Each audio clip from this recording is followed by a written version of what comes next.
fortalecendo a sua fé. Amém?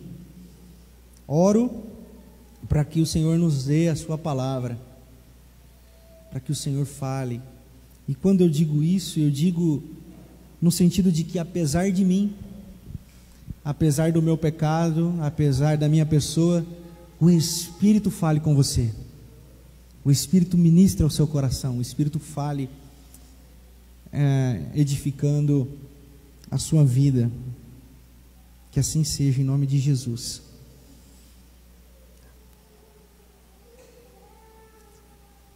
Presépio é uma palavra que todos conhecem, né? Presépio, ela vem do latim praesa ape, significa manjedoura.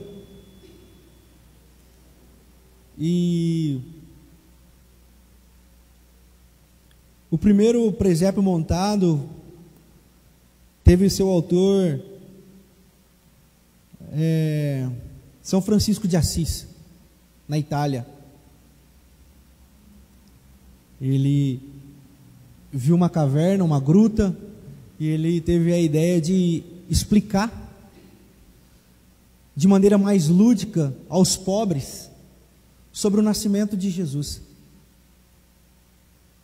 Então ele pegou os animais, enfeitou aquela gruta e montou ali o primeiro presépio da história, comprando uma briga lascada com o Vaticano, porque o Vaticano não permitia o uso de símbolos sagrados, mas ele comprou a briga e fez o primeiro presépio.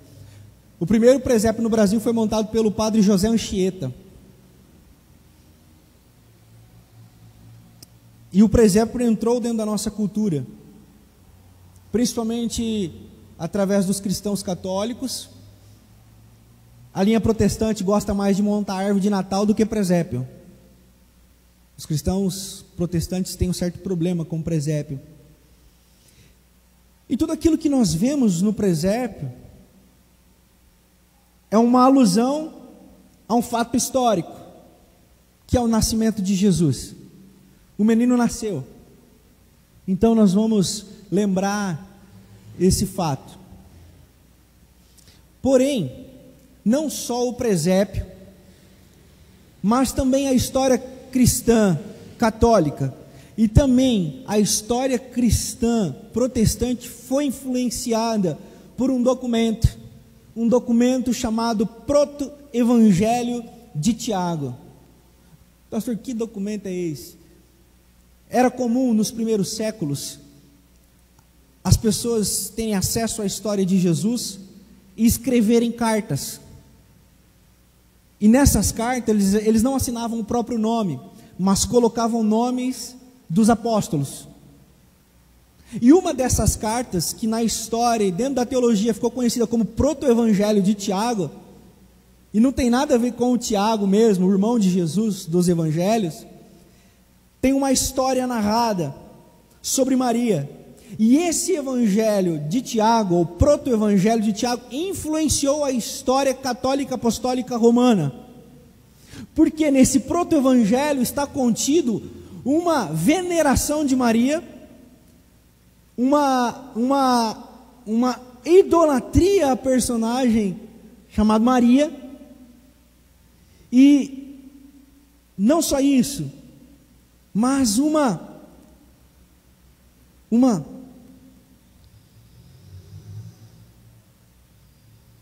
folclore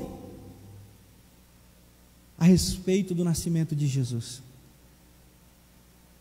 A verdade é que muito do que nós vemos, falamos, até mesmo cremos sobre o nascimento de Jesus é folclore. Jesus é ressignificação do amor, mas para nós entendermos toda essa perspectiva do nascimento de Jesus, nós vamos seguir por um caminho de ressignificar esse momento. Por que isso é importante, pastor? Porque você já se perguntou?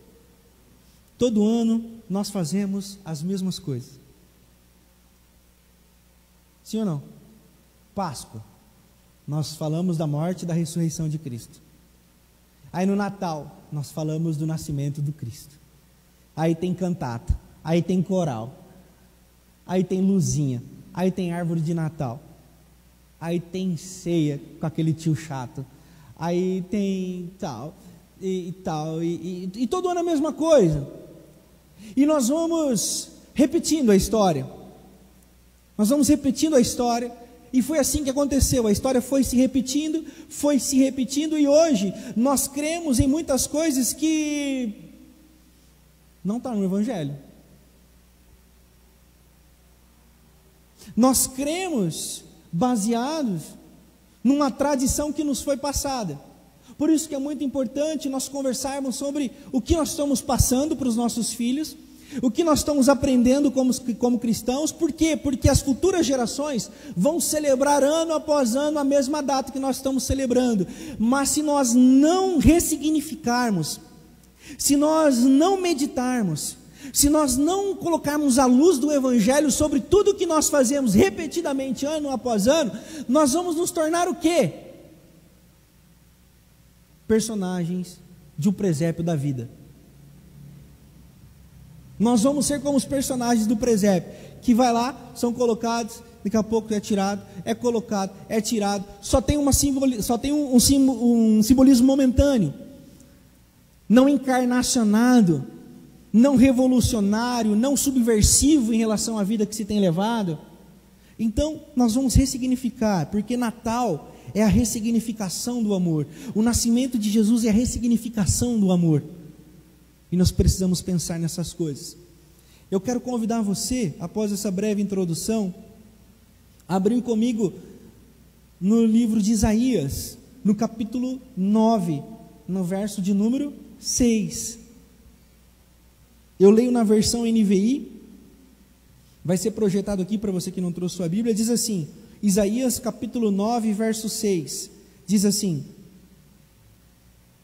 porque um menino nos nasceu, um filho nos foi dado, e o governo está sobre os seus ombros, e ele será chamado Maravilhoso Conselheiro, Deus Poderoso, Pai Eterno, Príncipe da Paz.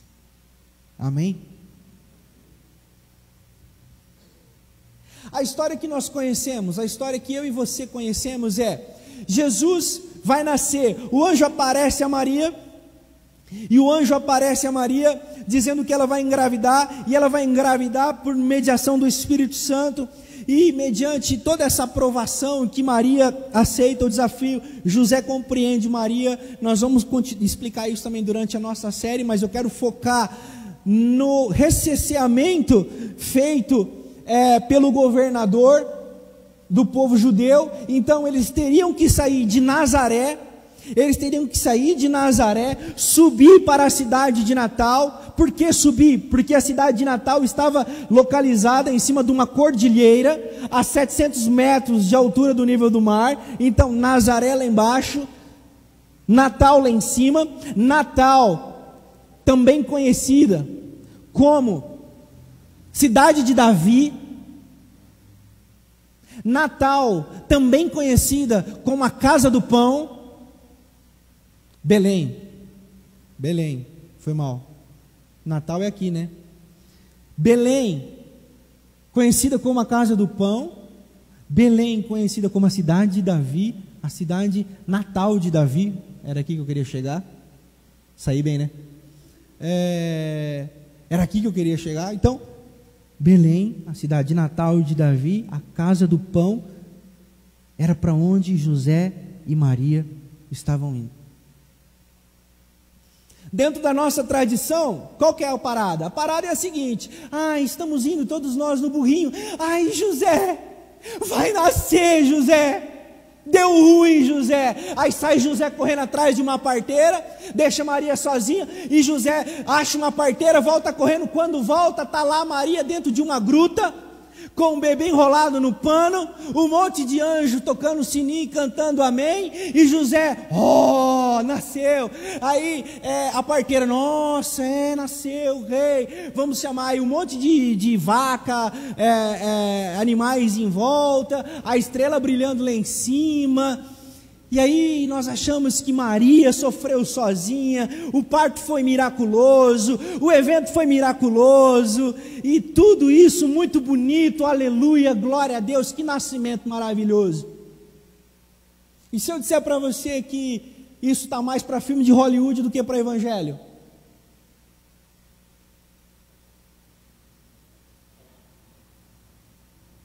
Isso está mais para filme de Hollywood do que evangelho. Por quê?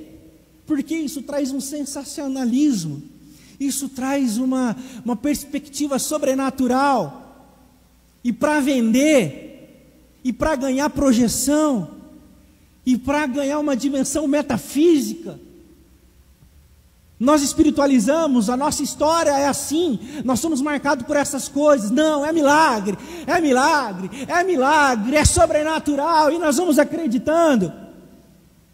Mas, se nós examinarmos, por exemplo, o Evangelho de Lucas, no capítulo 2, a partir do verso 1, você vai lá até o verso 19, 20, você vai ver o nascimento de Jesus, e o que nós percebemos?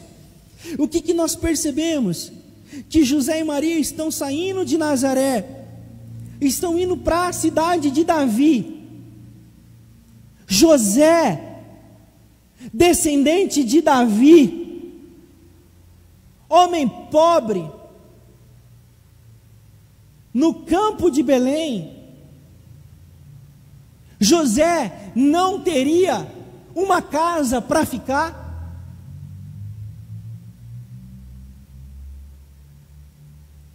No meio do campo, a tradição judaica mostra que esse caminho era um caminho de terras férteis e não deserto, como o proto-evangelho de Tiago.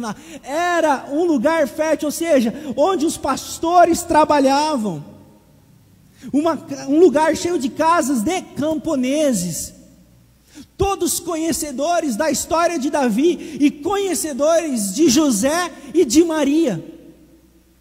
Então, quando chega a hora do menino nascer, Maria encontra guarida numa casa de um desses camponeses, porque o menino foi enrolado em panos. Essa era uma tradição dos filhos nascidos no campo, por parteiras especialistas em partos no campo. Pastor, mas a Bíblia fala que não havia lugar para ele na hospedaria. Hospedaria no sentido oriental ou do Oriente Médio é diferente do Ocidente. Porque quando nós lemos hospedaria, eu e você fomos ensinados a pensar que nós estamos falando de hospital, de enfermaria. E não é. Hospedaria era a casa de um camponês. E como que era a casa de um camponês daquela época? A casa de um camponês era construída num terreno em declive. No primeiro pavimento era o estábulo, onde os pastores traziam seus animais para dentro de casa, para proteger do frio e dos assaltantes. Então, no primeiro piso, era colocado os animais. 1 metro para cima, o segundo piso, aonde a família morava, comia, dormia, cozinhava, conversava. Essa é a perspectiva da casa que Jesus vai falar lá nos evangelhos. Olha, se uma luz é colocada no alto, ela ilumina todo o cômodo. Qual cômodo? Esse cômodo da família. Um cômodo. Deu para entender? A hospedaria era um quarto à parte da casa, em que os camponeses faziam nas suas casas para receber os viajantes, para receber os profetas. E Jesus vai para a casa de um camponês e de uma camponesa, e o quarto de hóspedes, que é a hospedaria, estava ocupado. Jesus nasce na casa, no quarto, no cômodo onde a família morava. E nesse quarto onde a família morava, 1 metro acima da onde os animais ficavam, eram colocados em cestos a comida para esses animais comerem à noite, palha seca. foi onde o menino Jesus foi colocado.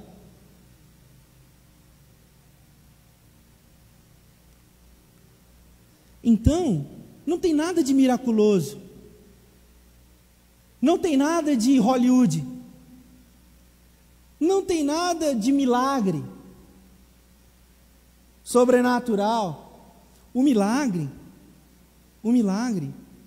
é o Rei do mundo, o Salvador da humanidade, nascer no campo. O milagre é os primeiros a verem o Messias, Salvador da humanidade, serem os pastores. Os pastores, no primeiro século, eram vistos como profissão, eram vistos como profissionais, né? Amaldiçoados, pobres, à margem da sociedade. E foram esses os primeiros a verem o Salvador.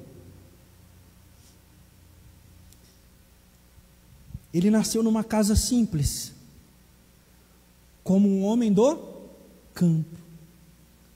Ele foi acolhido pelas mãos de parteiras simples. O homem que mudou a história da humanidade, ressignificou a fala de poder. Porque se sobre ele está o governo do mundo estava numa casa simples. Se o maravilhoso conselheiro, Deus forte, agora estava encarnado, envolto de pano, como um bebê plebeu, sem glória, sem requintes de majestade humana, simples,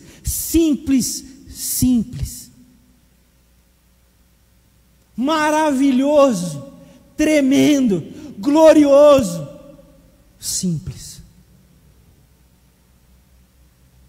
Quando nós pensamos no nascimento de Jesus, nós precisamos ressignificar o sentido dele, de como ele veio ao mundo.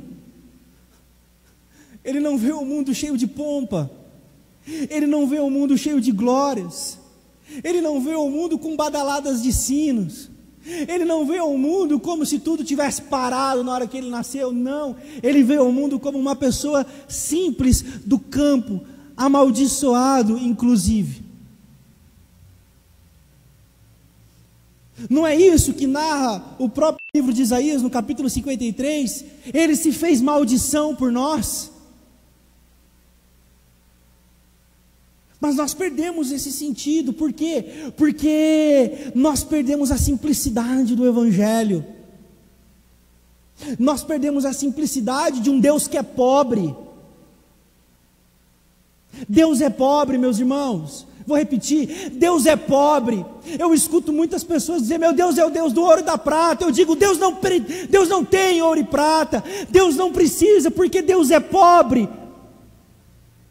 Porque o pobre nada tem. O pobre, ele não tem acesso a nada pelo dinheiro. Então Deus é pobre porque ele não tem acesso a nada por conquistas financeiras, por status. Deus é pobre porque Deus é.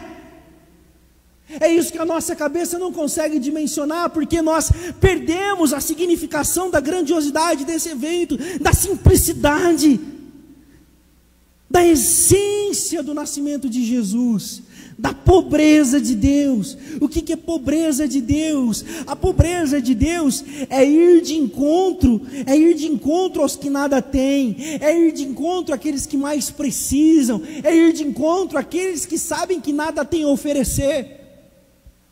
O nascimento de Jesus é para mudar a história, é para ressignificar a qualidade de vida humana, as relações humanas. Natal virou símbolo de pompa, Natal virou símbolo de abundância, Natal virou símbolo de status. Natal virou símbolo de um monte de coisa, e nós perdemos o símbolo do Natal maior, que é o Deus simples. O Deus simples. O Deus da casa de camponeses. Um Deus da casa em que pessoas amaldiçoadas pela sociedade são os primeiros a vê-lo.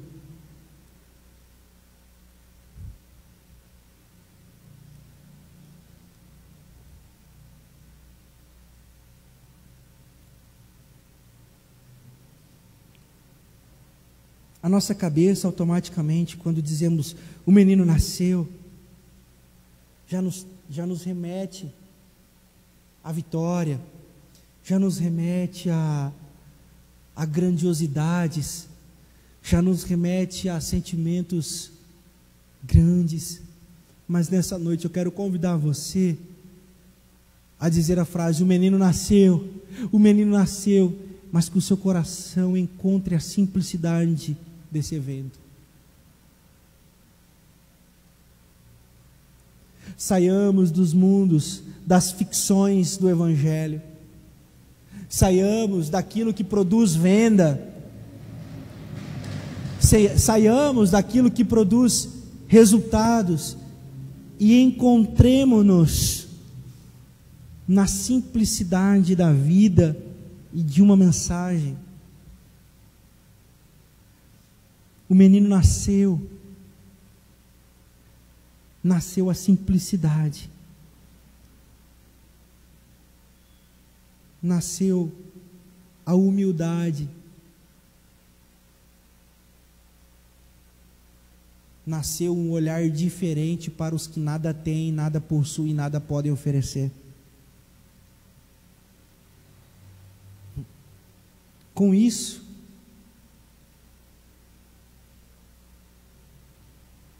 nós vemos que, enquanto os poderosos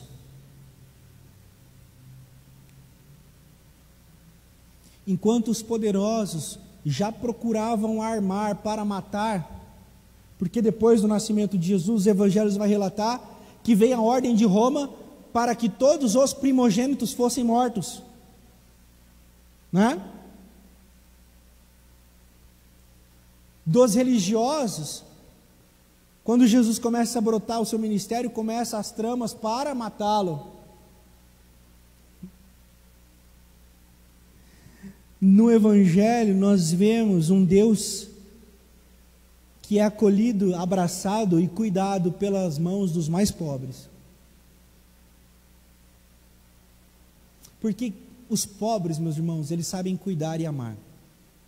Os poderosos sabem de tramar para matar e para enriquecer ainda mais. Vou repetir. Os pobres sabem amar e cuidar.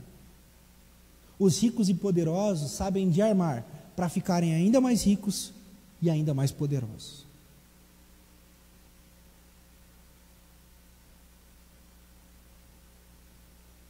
Nós vivemos época em que ser rico é sinal de bênção. Ter posse é sinal da mão de Deus na vida da pessoa. Eu não sei aonde isso está escrito no Evangelho, mas eu não vejo. Eu vejo um Deus nascendo na mão dos humildes, vivendo com os humildes, questionando toda forma de imposição, repressão e opressão de ricos e poderosos. Jesus é uma ressignificação do amor. Porque não se pode servir a dois senhores, ou você ama um e odeia outro, ou você odeia um e ama outro. Não podemos amar a Deus e ao dinheiro. São palavras que saem da boca do nosso mestre. Quando nós falamos em simplicidade, nós não estamos falando em não ter, nós estamos falando em não ser possuído pelo que se tem. Quando nós falamos em simplicidade, nós não falamos em não ter sonhos na vida, não almejar objetivos na vida, não almejar cargos na vida, não é disso que nós estamos falando. Nós estamos falando de uma outra coisa, nós estamos falando de uma cobiça, nós estamos falando de uma meritocracia que nada tem a ver com o Evangelho. Porque frases do tipo, quem quer consegue, não tem nada a ver com a mensagem do Evangelho. Porque se graça é o favor imerecido, graça é favor imerecido, ou seja, ninguém merece. Se ninguém merece, ninguém consegue. Se ninguém merece, é porque ninguém por si mesmo pode. É Ele quem vem. E se eu fui atingido por essa graça, se eu fui atingido por esse amor, como posso eu, atingido por essa graça e por esse amor, olhar para alguém e dizer, se você quiser você pode, se você quiser você consegue, aqui você não quer. Quando nós somos atingidos pelo Evangelho, nós somos atingidos por uma simplicidade de compaixão, de interiorização desse nascimento dentro de nós, porque isso acontece dentro de nós. Não é isso que Jesus fala com Nicodemos no Evangelho de João, no capítulo 3? Nicodemos, necessário vos é nascer de novo, Nicodemos. Aí Nicodemos, que tem ouvido, mas não ouve, que tem olho, mas não vê, que tem estudo, mas não entende, que fala de Deus, mas não tem o Espírito, diz assim, ô Nazareno, como é que eu posso entrar de novo no ventre da minha mãe, Nazareno? E aí Jesus diz, Nicodemos, não é assim, Nicodemos. Eu estou dizendo, Nicodemos, de uma nova perspectiva dentro de você. Eu estou dizendo, Nicodemos, de um novo mundo que nasce dentro de você. Nicodemos, eu estou falando de um novo cosmos que se abre dentro de você, onde você começa a enxergar tudo de maneira diferente. E o que é isso? É o nascimento dele, é ele nascendo dentro de cada um de nós. Se ele nasceu na história, ele mudou a história, ele precisa nascer dentro de nós para mudar também a nossa história e toda a nossa perspectiva de vida. Porque se antes nós achávamos que merecíamos, se antes nós achávamos que nós poderíamos, agora nós entendemos que é graça, agora nós entendemos que é favor. Se antes nós achávamos que o cara não tem o que comer, que a menina está sendo abusada, que é por culpa dela, que a mulher está apanhando porque gosta de apanhar, agora nós tomamos o lugar do outro. Nós dizemos, essa pessoa está passando fome, ela precisa ser ajudada, essa mulher está apanhando, ela precisa ser defendida, essa criança está sendo abusada, ela não é culpada, ela é vítima. Nós mudamos de lado. Nós passamos de agressores para agredidos. Bem-aventurados são vocês quando vos perseguirem por causa do Evangelho. Bem-aventurados são vocês quando vos insultarem por causa da mensagem que vocês pregam e vivem. Bem-aventurados são vocês. Por que vocês fazem isso? Porque Ele nasceu dentro da gente. Agora a nossa perspectiva é uma perspectiva do chão da vida e da simplicidade da vida. Nós mudamos, porque o menino nasceu, ele ressignificou, ele trouxe à tona sentimentos que nós não sabíamos que tínhamos, mas agora tem dentro de nós, porque Ele colocou, porque Ele nos faz assim. Saberão que vocês são os meus discípulos se vocês se amarem, se vocês cuidarem. A religião pura e verdadeira que meu Pai que está no céu pede para vocês é: cuidem dos órfãos e cuidem das viúvas, as pessoas que sofriam na época. E nós vivemos tempos tão conturbados que nós somos aplaudidos quando nós fazemos movimentos como que nós estamos fazendo aqui na PIB, de ajudar o projeto com crianças, de ajudar a creche rural, de ajudar o lar bom samaritano para idosos. Amém?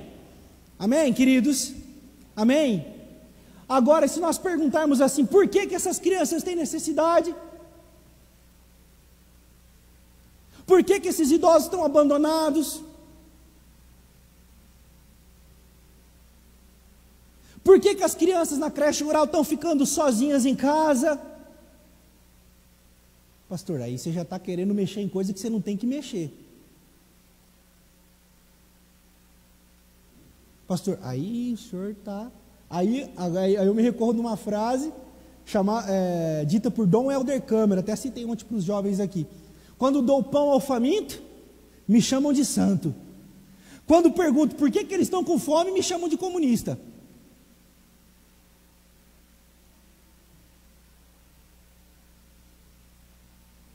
Porque se tem alguém com fome, é porque tem alguém armazenando. Se tem alguém apanhando, é porque tem alguém batendo. Se tem uma criança sozinha dentro de casa, é porque provavelmente o pai está tendo que sair para trabalhar. Por quê? Porque nós fazemos parte de um sistema em que habita o pecado, e o pecado chamado pecado estrutural. É um pecado onde o rico fica mais rico, o pobre fica mais pobre, o oprimido cada vez mais oprimido, e glória a Deus, aleluia, o negócio é que Jesus nasceu e vamos comer panetone.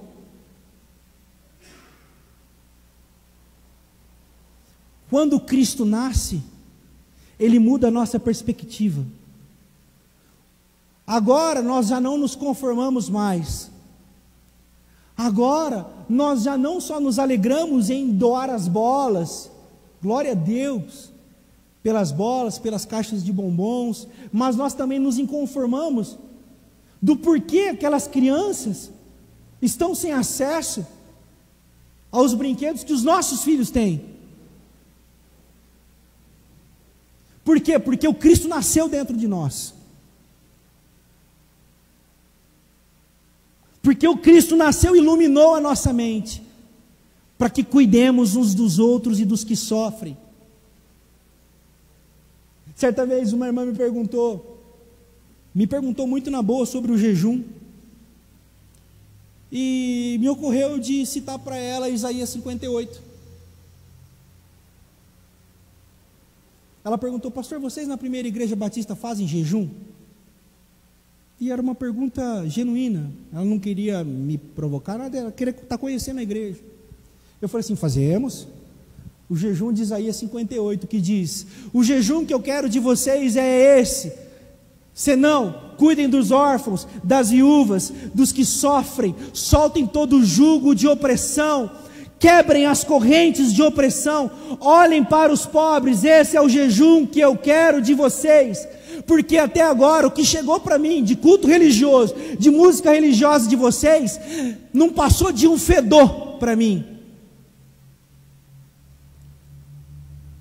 Eu falei: esse é o jejum que nós procuramos fazer aqui na PIB, uma inconformidade com o mal e com a maldade. Por que vocês fazem isso, pastor? Porque Jesus nasceu. Ele nasceu para pôr fim em toda forma de opressão. O Cristo nasceu para pôr fim em toda forma de objetificação do ser humano. O Cristo nasceu para pôr fim em toda forma de opressão do ser humano. O Cristo nasceu na simplicidade. Na simplicidade Ele nasceu, e essa é a vontade dEle para aqueles que o seguem. Eu diria: sede simples, porque o Deus que vocês servem também é simples.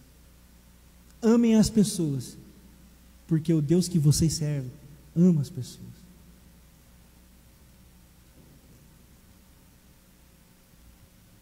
Eu não ia falar não, mas eu vou falar.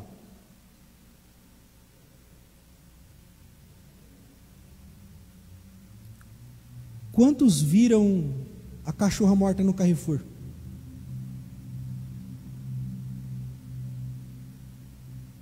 Pode levantar a mão, só para eu ter uma... A cachorra morta pelo segurança do Carrefour, a pancada. Covardia, desgraçado. Desculpa. Covardia.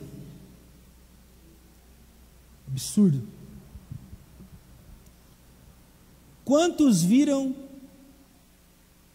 reportagens e hashtag da Dona Antônia, 106 anos, morta no sul do Maranhão, a pauladas no assalto? Amém? Quem teve mais comoção?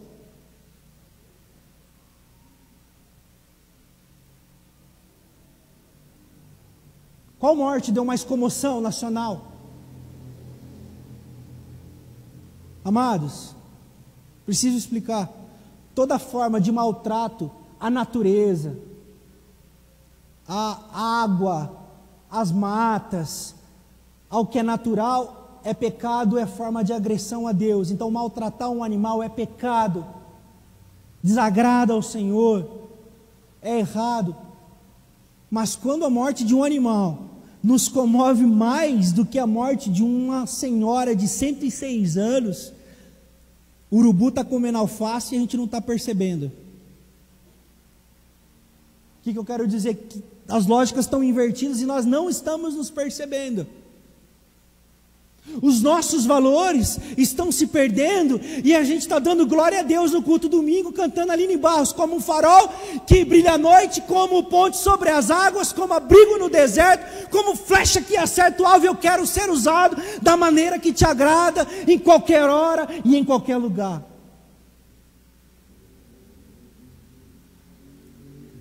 Eu quero chamar a sua atenção que o menino nasceu, irmãos. O Cristo, o menino de Nazaré nasceu para mudar a nossa história e nos levar à simplicidade da percepção da vida. E a vida sempre vale mais, a vida é sempre mais importante, a vida é sempre mais preciosa. Diz a história que 2 monges estavam saindo do santuário. E no santuário eles fizeram um voto. Qual era esse voto? Daqui para frente, até o fim da nossa vida, nós não vamos tocar em mulheres. Fechado? Fechado. Os caras pisam o pé para fora do santuário, uma mulher se afogando no lago. Um olha para o outro, moiou para nós.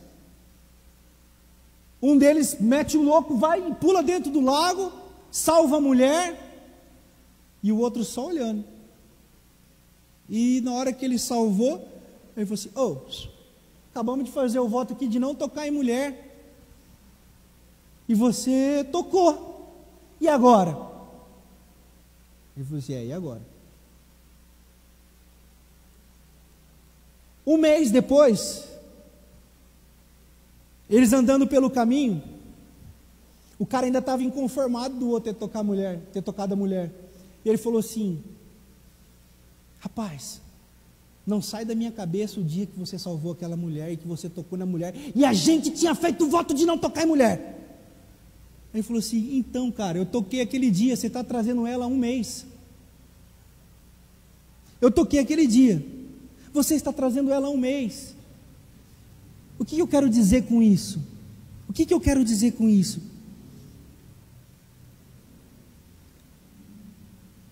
Muitas vezes nós perdemos a vida, nós perdemos a perspectiva da vida, nós perdemos a dimensão da vida, porque nós nos atentamos a tantos detalhes, nós perdemos-nos em coisas tão irrelevantes, que a vida vai passando, e na hora que você vê, você não viveu, você não curtiu, você não gozou da vida que Deus te deu. Por quê? Porque você está preocupado com coisas que nada tem a ver com a vida. Quando Cristo nasce, Ele coloca em nós uma perspectiva de vida. E é essa perspectiva que a gente não pode perder. A perspectiva de irmos, amarmos, cuidarmos, abraçarmos, ajudarmos a quem for preciso, seja quem for. Eu estava dando uma entrevista para o Rafa Bruder, no programa lá que eles têm na USC, e no meio da entrevista, o outro rapaz que estava lá com ele fazendo entrevista, falou assim: ei pastor, tal, o senhor falou de projetos sociais, fazer o bem, qual que é o projeto da sua igreja? Eu falei assim: não temos. Aí o cara assustou, falou assim: O senhor fica falando de projeto social aí, falando de fazer o bem, que não sei o que lá, vocês não têm projeto? Não temos projeto. Oxe, eu falei assim, a nossa ideia não é ter projeto da PIB, a nossa ideia é abraçar os projetos que já acontecem em Botucatu e somar força com essa galera, porque para mim não importa ser um projeto da PIB, o que importa é que tem projetos alcançando vidas e que precisam ser fortalecidos e ganhar força, que vão fazer muito mais do que se a gente começasse um projeto aqui. Por quê? Porque a vida vale muito mais. E não a minha denominação, não o meu CEP, não o meu nome, mas o que precisa é de pessoas serem cuidadas. Então, todos os projetos que a gente está falando aqui, de arrecadar caixa de bombom, arrecadar bola, arrecadar fralda, arrecadar leite, nada é nosso, graças a Deus. É tudo projeto de outras igrejas, e nem sei se é de igreja, se é do candomblé, se é da macumba, da boa cumba, eu não quero saber disso, porque para mim a vida vale muito mais, a dignidade humana vale muito mais. Por que o senhor pensa assim, pastor? Porque Jesus nasceu, porque o Cristo brilha em mim, brilha em nós, brilha na nossa comunidade, e glória a Deus, porque a nossa comunidade, eu nunca encontrei existência para fazer os projetos que a gente pensa em fazer nesse sentido. Isso é muito legal, por quê? Porque essa mostra uma dimensão do Cristo que nasceu, e de que a vida vale muito mais. Eu quero concluir dizendo que o menino nasceu, um filho se nos deu, e o seu nome é maravilhoso, conselheiro, Deus forte, Pai da eternidade, príncipe da paz. Ele nasceu. Com todos esses atributos, ele continua sendo Deus simples. Com toda essa grandiosidade da sua essência, na essência ele é simples.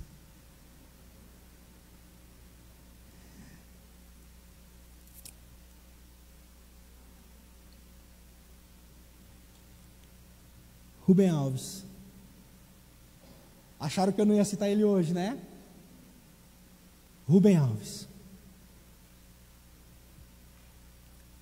Rubem Alves diz que o homem passava sempre pelo mesmo muro e pelo mesmo jardim, todos os dias.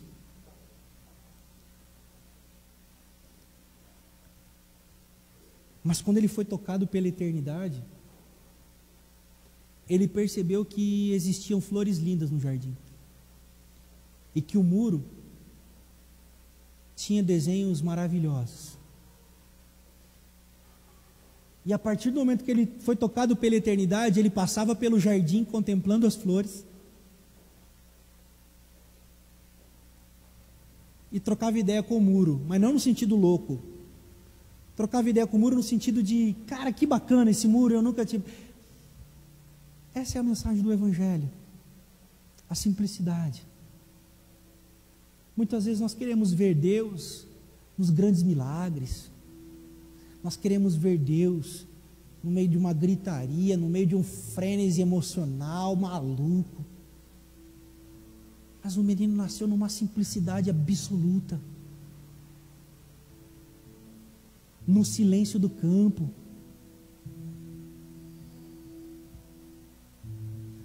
num chão pobre. Muitas vezes nós procuramos Deus nas mesas dos reis, dos banquetes dos reis. Nós achamos que Deus vai nos dar poder.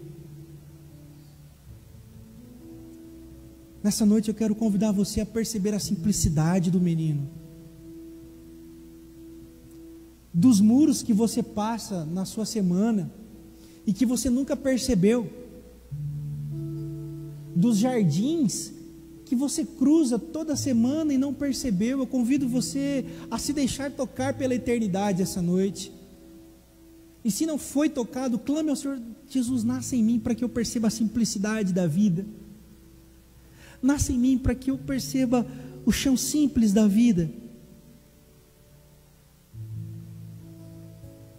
que eu consiga perceber a doce voz das sinfonias que estralam num fogão a lenha,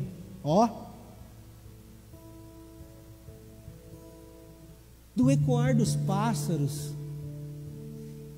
Que eu sinta a tua presença num abraço do meu filho, num abraço da minha mãe, num abraçar a minha mãe. Que nos regozijemos e nos conformemos sempre em fazer o bem, amar o próximo, partilhar o que temos, não medir esforços para fazer o bem. Jesus nasceu, e Ele quer nascer dentro de nós essa noite,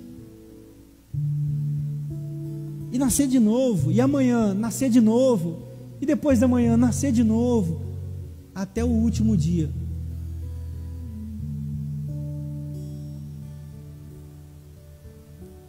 E para que Ele nasça dentro de você,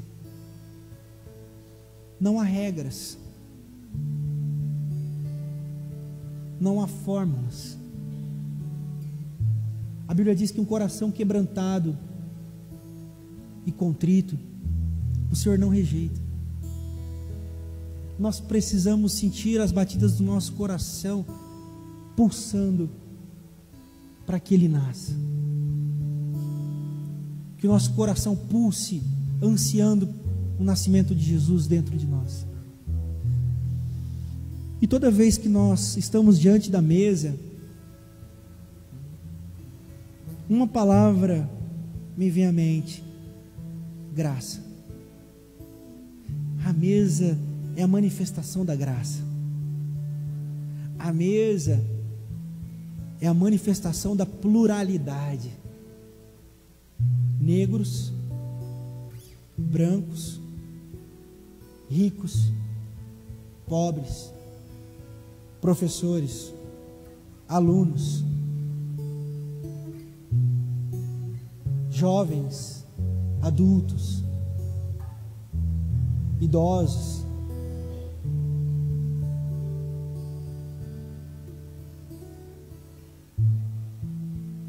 Toda raça, toda tribo, toda nação reconhece a graça dele diante da mesa. Por isso, nessa noite, nós celebramos o nascimento de Jesus e a graça dele manifestada na cruz, para que eu e você pudéssemos nascer de novo, recomeçar de novo e seguirmos na caminhada sem desanimar. Quem sabe você que está aqui essa noite se sente excluído da mesa de Deus, talvez pelo seu pecado, talvez pela sua religião, talvez pela sua denominação. Eu quero dizer para você que aqui na primeira igreja batista em Botucatu,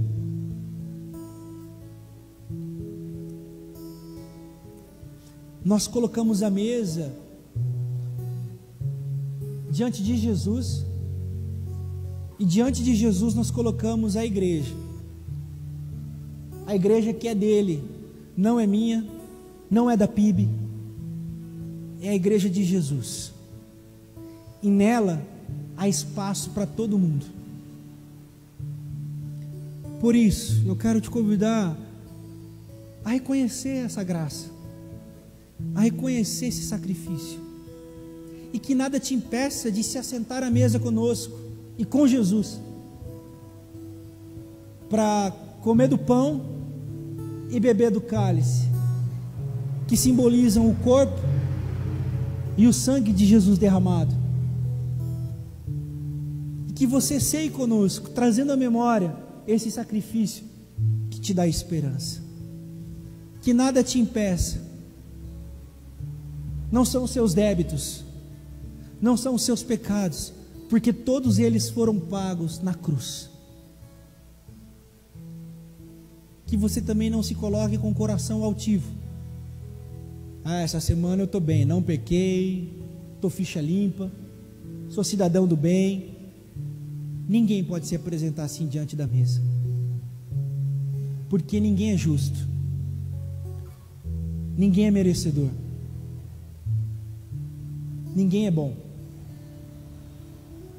Na mesa, todos nós estamos assim, ó, como eu estou vendo vocês aqui, nem maior, nem menor, todos iguais. É assim que Jesus nos olha. Então o convite é para todos, membros dessa igreja, membros de outras igrejas. Você que não é membro de nenhuma igreja, mas se sente filho de Jesus de Nazaré, aceitou a Jesus, se sente abraçado por Ele essa noite, se sente reconfortado pela mensagem de amor e esperança essa noite, agradeça a Ele, dizendo: Senhor, eu me assento na sua mesa, aceitando o seu convite. Eis-me aqui, toma o meu coração, toma a minha vida, eu te quero em mim.